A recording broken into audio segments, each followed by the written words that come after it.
The first thing I noticed was the silence. No coughing, no wheezing, just the low hum of the refrigerator and the faint click of the kitchen clock switching from 5:59 to 6:00 a.m. My lungs were already tightening. I sat up in bed, one hand clawing at my chest, the other reaching for the nightstand. Empty. The inhaler was always there. Always. I kept it facing the same direction, cap loosened ready. My fingers scraped bare wood. That was the second something in me snapped. I swung my legs off the bed too fast. The room tilted. Air felt thick like breathing through wet fabric. I staggered into the hallway, my shoulder bumping the wall, leaving a smear of sweat behind. Each step took more effort than the last. The kitchen light was on. That should have scared me. It didn't. Not yet. Noah stood barefoot on the tile hoodie pulled tight around his neck, phone glowing in his hand. He wasn't surprised to see me. He was waiting. In his other hand, dangling casually by 2 fingers, was my medication pouch. All of it. Every backup, every refill. Gone. I opened my mouth to speak. Nothing came out but a thin, broken hiss. He smiled. Not wide, not angry. Calm. Like someone checking the time. Already, he said. Wow, you're getting slower. I took a step toward him. My knees shook. The air in my chest whistled now, sharp and loud, like something tearing. Noah, I croaked. He lifted the pouch and gave it a small shake. Plastic clinked softly inside. That sound hit harder than any slap. If you've ever had family treat you like you don't matter, he said, tilting his head, hit that like button. Subscribe, because this is where things get real. I don't remember sitting down, but suddenly I was gripping the edge of the counter, my vision narrowing. If you've ever been told you're too much just for needing to breathe, he went on, voice light, almost playful, you're gonna want to hear how this ends. Then he slipped the phone into his pocket and looked at me like I was an experiment. That morning was 4 days ago. Today, he stood in a courtroom with his hands shaking. But before I tell you how my little brother ended up trembling in front of a judge, you need to understand something. This didn't start with that morning. It started when I was 8 years old. I was diagnosed with chronic lung disease when most kids were learning multiplication tables. One bad flare at school, a rushed ambulance ride, a doctor who didn't soften his words. Without medication, he said, looking straight at my parents, she can die. After that, my house turned into a checklist. Filters, locks, refill reminders taped to the fridge. My parents learned the sound of my breathing the way other parents learned bedtime stories. I became the fragile thing that couldn't be dropped. Noah was 4. At first he just watched. Big eyes, quiet. Always standing a little too close when my mom counted doses. Always lingering when my dad double-checked the lock on the medicine cabinet. The first inhaler went missing when Noah was 6. We found it under the couch cap, off canister, empty. He said he was playing. My mom laughed nervously and told me to stop panicking. He's a baby, she said. He doesn't understand. The second time, my bedroom window was open in the middle of winter. Cold air poured in like water. I woke up gasping, my chest seizing. Noah stood in the doorway, hands behind his back, rocking on his heels. It was stuffy, he said. My dad closed the window. My mom tucked me in. Noah got sent to bed early. That was the pattern. Something dangerous happened. I reacted. They smoothed it over. He learned. By the time he was 10, the games got quieter. A fan switched on right after I used my inhaler. A lock left loose. A refill delayed because we still have time. Every time I tried to explain, I was told the same thing. You're sensitive. You're stressed. You always assume the worst. So I stopped talking. I learned to hide medication like contraband, inside cereal boxes, inside old purses, behind books on my shelf. I counted doses the way other kids counted money, and Noah watched. When I was 17, something changed. He collapsed at a family gathering. Full performance. Hands at his throat, loud dramatic gasps, purple lips. Everyone panicked. I froze. I knew what a real attack looked like. This wasn't it. But no one asked me. An ER visit later, Noah came home with a diagnosis and a brand new set of rules. No sense, no stress, no questioning. The house rearranged itself around him overnight. My parents dusted off the routines they'd once used for me and handed them to him like a crown. And suddenly, my real symptoms became inconvenient. "Can you wait?" my mom asked once as I leaned against the wall trying to breathe. "Your brother just laid down." I waited. That was the second something in me snapped. Only one person ever looked at me and didn't buy it. Lena. She'd seen me during real flares, seen the hospital rooms, the oxygen masks. She knew the difference between fear and theater. She also noticed something else. Noah only struggled when someone important was watching. The rest of the time, he was fine. Too fine. I tried to tell my parents. I showed them the untouched medication, the timing, the contradictions. My mom didn't raise her voice. She didn't need to. "Emily," she said quietly, like I'd disappointed her, "why do you always need it to be about you?" That sentence did more damage than any missing inhaler. I stopped trying after that. I stopped defending myself. I stopped asking for help.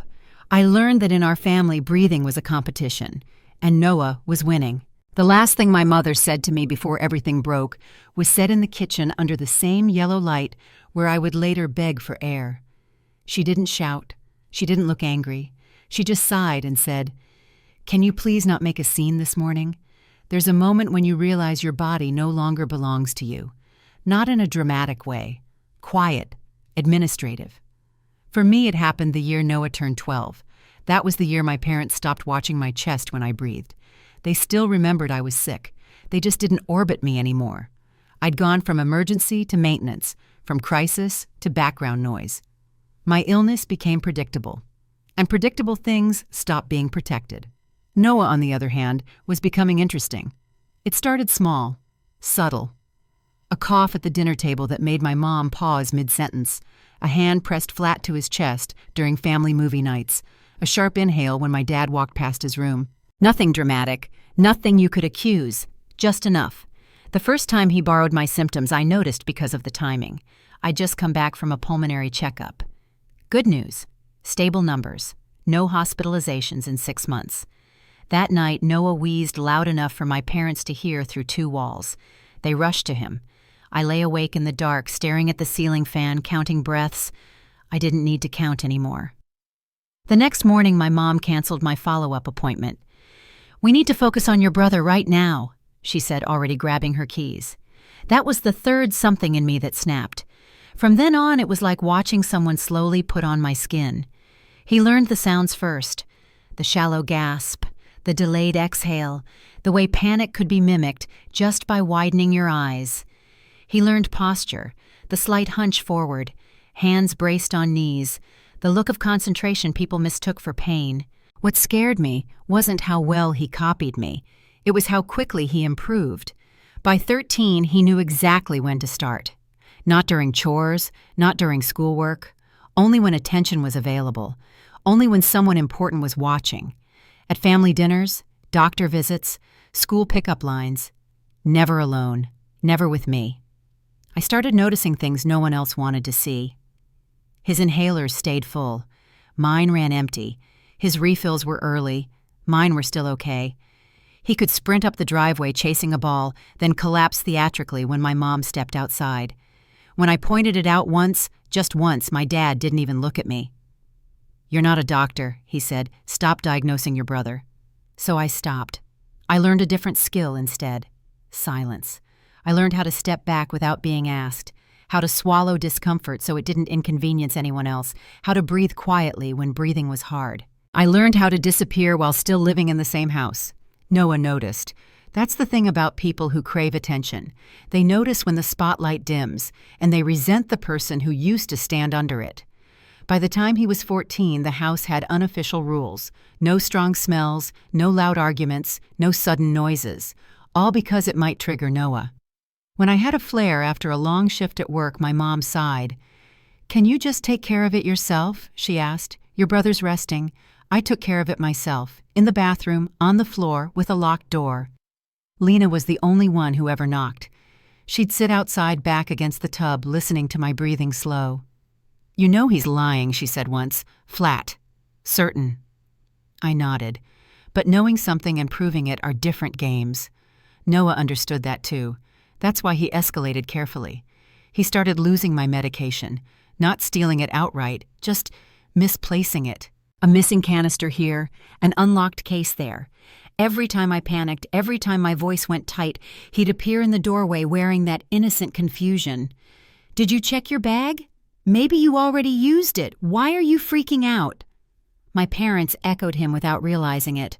"Relax, stop assuming, don't accuse your brother."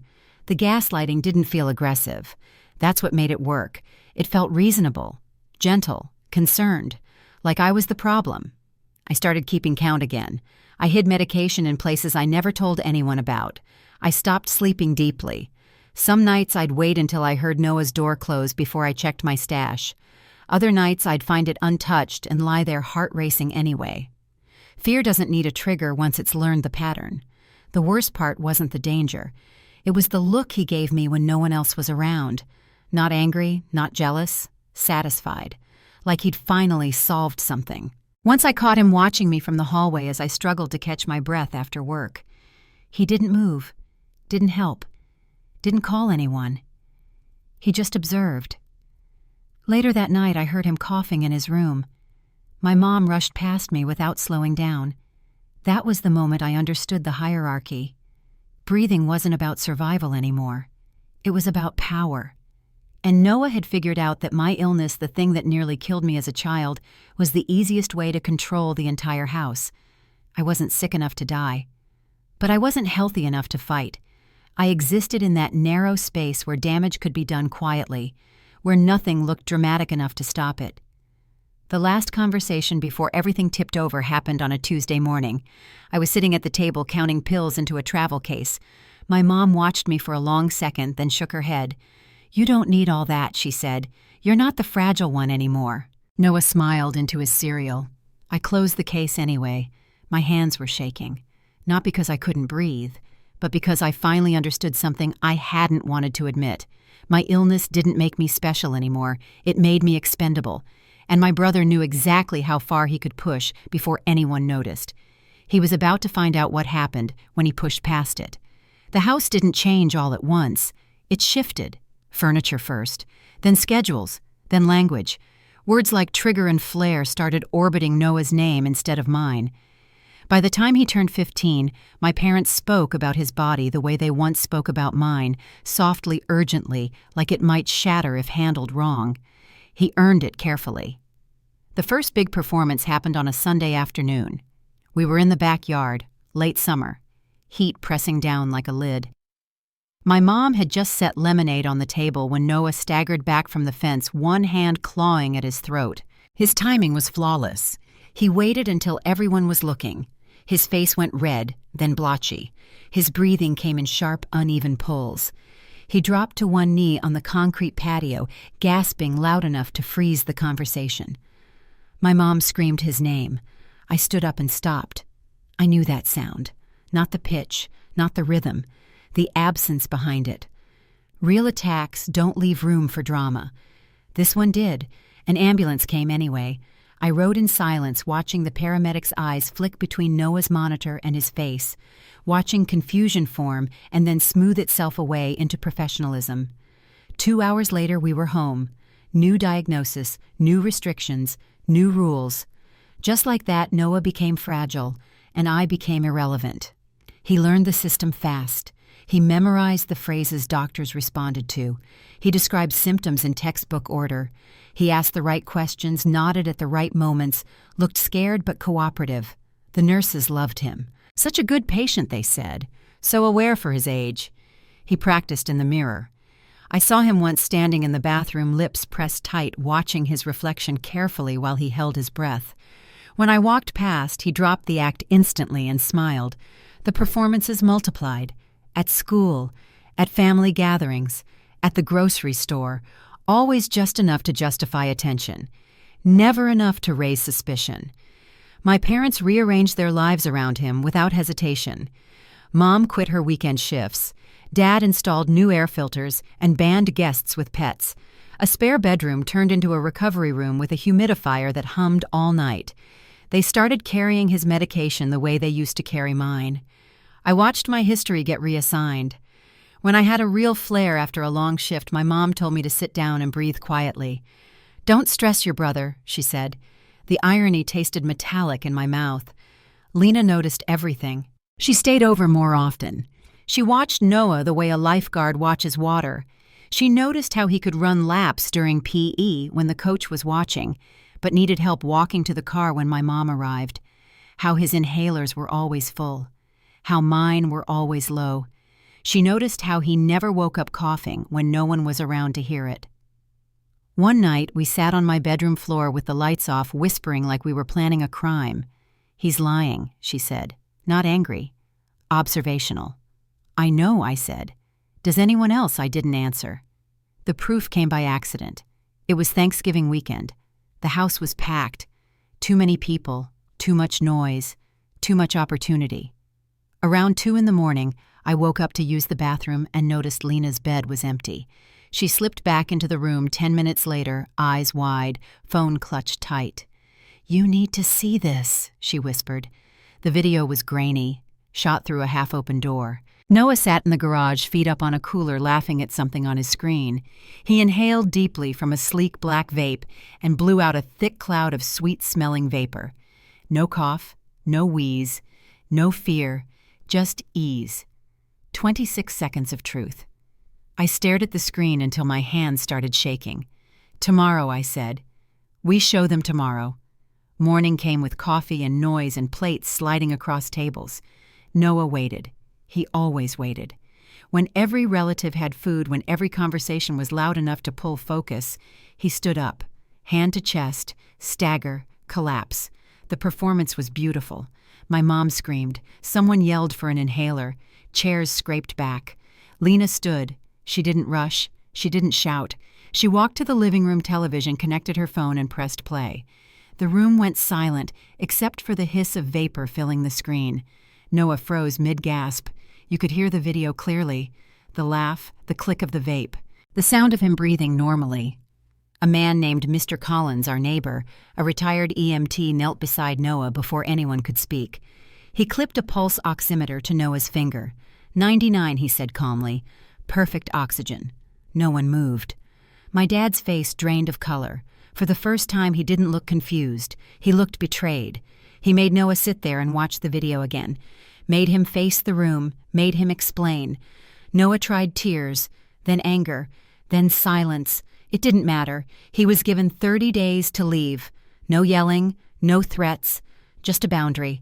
Noah stood up slowly, eyes locking on mine. "This isn't over," he said quietly. Then he left. I should have felt relief. Instead, I felt watched. Because people who lose control don't disappear. They plan. 4 days later, I woke up choking, and my inhaler was gone. Pain doesn't arrive all at once. It stacks. I woke up before the pain because my body knew something was wrong.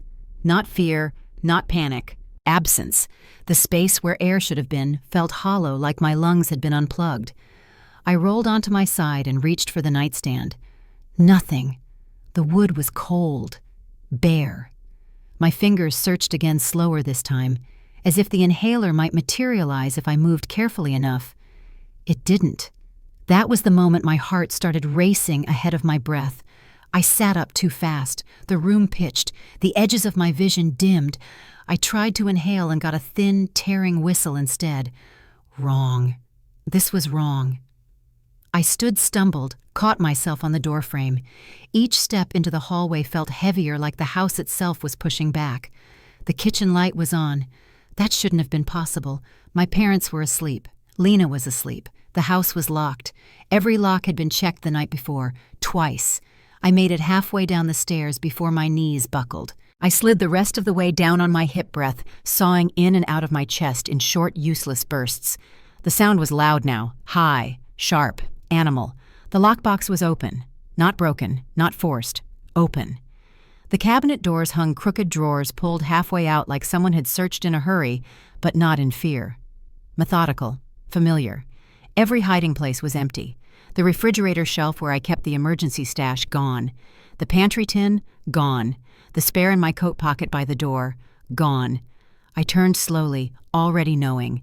Noah stood in the doorway to the garage, hands in his pockets, hood up, calm, In his right hand, he held a clear plastic bag. Inside it, lined up neatly, were my inhalers. All of them. I tried to speak. My throat locked. He stepped closer and crouched until we were eye level. "Morning, Em," he said softly. "Sleep okay?" That was the fourth thing in me that snapped. I crawled. I don't remember deciding to. My body just moved, dragging itself across the tile nails, scraping uselessly against the floor. "Noah," I rasped, "please." He tilted his head like he was listening to music only he could hear. "Funny," he said. "That word never worked when I said it." He stood and set the bag on the kitchen island. Then he reached into the drawer beneath the coffee maker and pulled out the hammer. My dad's. The small red one he used to hang picture frames. Noah lined the inhalers up in a straight row beneath the pendant light, spacing them carefully, precisely like he was setting up dominoes. My vision pulsed black. I tried to breathe deeper. There was nothing there. "This isn't about killing you," he said calmly. "I just want you to understand something." He lifted the hammer. The first swing was clean. Plastic shattered. White mist exploded into the air. That one, he said, was for every birthday where you got 2 cakes just in case.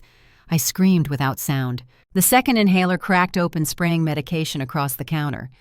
That was for every vacation we didn't take. My arms gave out. I collapsed forward, chest slamming against the tile, breath tearing at my throat in ragged bursts. The third inhaler burst under the hammer. That was for every night Mom slept outside your hospital room instead of reading me a story. I tried to crawl toward the back door. Noah stepped in front of me. He picked up his phone and propped it against the fruit bowl camera angled down. Red light blinking. "Confession time," he said. He held up the fourth inhaler. "Tell the camera you taught me how to fake it. Tell them you wanted all the attention." I shook my head weakly. The hammer came down. The granite chipped. White vapor drifted like fog. "That was for Christmas mornings spent in waiting rooms," he said, almost gently. My body convulsed. My lips tingled, then went numb. The floor felt far away even though my cheek was pressed against it. The fifth inhaler hovered inches from my face. "This one," he whispered, "is for the years I had to pretend I was dying just to exist." I opened my mouth. No sound came out. The hammer fell. Only one inhaler remained. Noah crouched beside me and brushed hair off my forehead the way he used to when we were kids. "You know what the last one's for?" he asked. My vision narrowed to a tunnel. "It's for every day I wished it was you who couldn't breathe," he said softly, "because then someone might have cared about me." He stood, raised the hammer.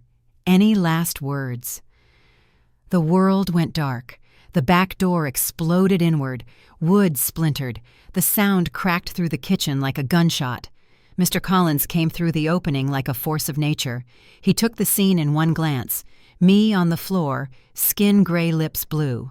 Noah frozen mid-swing. 6 destroyed inhalers leaking white clouds across the counter. "Drop it!"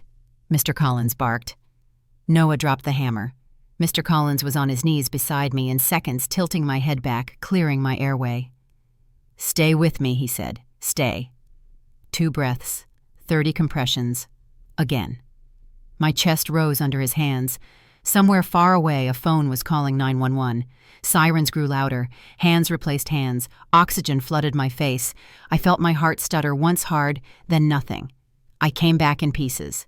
Lights, voices, pain. The last thing I saw before everything went dark again was Noah face down on the kitchen floor, wrists cuffed, staring at nothing. Later, the doctor would tell me I had less than 2 minutes left. Later, they would use words like intentional deprivation and deadly force.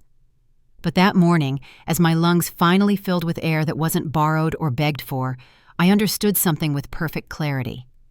My brother hadn't lost control. He had made a choice. And choices have consequences. He was about to learn what they were. I woke up to the sound of machines doing my job for me. A steady hiss, a rhythmic beep, a pressure in my throat that burned every time I tried to swallow. For a few seconds I didn't know where I was, or why my body felt like it had been dragged back from somewhere dark and deep. Then memory rushed in all at once. The kitchen, the hammer, the white mist. Noah's voice asking for my last words. My heart rate spiked. The monitor screamed. A nurse appeared, instantly pressing me back down. "Easy," she said. "You're safe. You're breathing." I wasn't. A tube was. They told me later I'd coded in the ambulance, briefly, long enough for everyone to stop moving for half a second too long. The doctor didn't sugarcoat it. 2 more minutes, he said. That's all it would have taken. My parents stood behind him. My mother looked smaller than I'd ever seen her, curled in on herself, hands locked together like she was praying to something that no longer listened. My father couldn't meet my eyes. Noah never came to the hospital. He didn't get the chance. The police held him overnight, then longer. The word adult entered the conversation. So did felony. Mr. Collins visited every day. He sat in the same chair, brought bad coffee, told me stories I didn't need to hear just so I wouldn't feel alone when the room went quiet. Lena came too. She never apologized. She didn't need to. When they finally removed the breathing tube, my throat felt raw and ruined like I'd swallowed glass. The first words I managed to force out were quiet. "Is he gone?" My dad nodded. "Yes," he said. "He can't come near you. Ever again." That was the first time anyone in my family said ever. The hearing happened 3 weeks later. I walked into the courthouse on my own 2 feet, slowly, carefully, still sore from chest compressions that had cracked more than 1 rib. Noah sat at the defense table in an orange jumpsuit that didn't quite fit. His shoulders were hunched, his hands trembled in his lap. He didn't look dangerous. That almost made it worse. The prosecutor didn't raise his voice. He didn't have to. He laid out the facts like bricks. Intentional removal of life-sustaining medication, destruction of emergency treatment, recorded evidence, witness testimony. He didn't call the hammer the weapon. He called the absence of air one. The video played in open court, my inhalers lined up on granite, the hammer rising, my body on the floor gasping. Someone in the gallery cried out. Noah stared straight ahead. His lawyer talked about neglect, about resentment, about a boy who felt invisible. The judge listened, then leaned forward. "Invisibility," she said, "does not grant you the right to decide who lives." The sentence was firm. Probation, felony conviction, mandatory treatment, community service, and a permanent no-contact order, 500 yards, forever. When it was my turn to speak, I didn't prepare a speech. I stood. My hands shook. Noah finally looked at me. I met his eyes. "You stopped being my brother the moment you decided my last breath was payback," I said. That was all. I walked back to my seat. That afternoon, my father hired a locksmith. Every door, every window, every gate. My mother deleted Noah's number, blocked every account, removed his name from family calendars and cloud albums. We took the photos down quietly, one by one, turned them face down and boxed them away. By sunset, it was like he had never lived there. The protective order arrived in the mail 2 weeks later. Clear language, no ambiguity. Noah Harper was legally barred from approaching me, my parents Lena or Mr. Collins. Violation meant prison. I keep 7 inhalers now, 1 in every room, 1 in the car. 1 on me at all times. Some nights I still wake up reaching for the nightstand, heart-racing lungs panicking before my brain catches up. Then I breathe. Real air. Safe air. I don't know where Noah lives. I don't want to. This isn't about punishment. It never was. It's about boundaries that can't be crossed again, about understanding that family isn't defined by blood, but by whether someone is willing to let you live. If someone in your life hides your medication, destroys your safety, or hurts you just to feel important, tell someone. Don't wait for proof. Don't wait for permission. Don't wait for it to get worse. You deserve to breathe. You deserve to live. And anyone who tries to take that from you doesn't belong in your life no matter what you call them.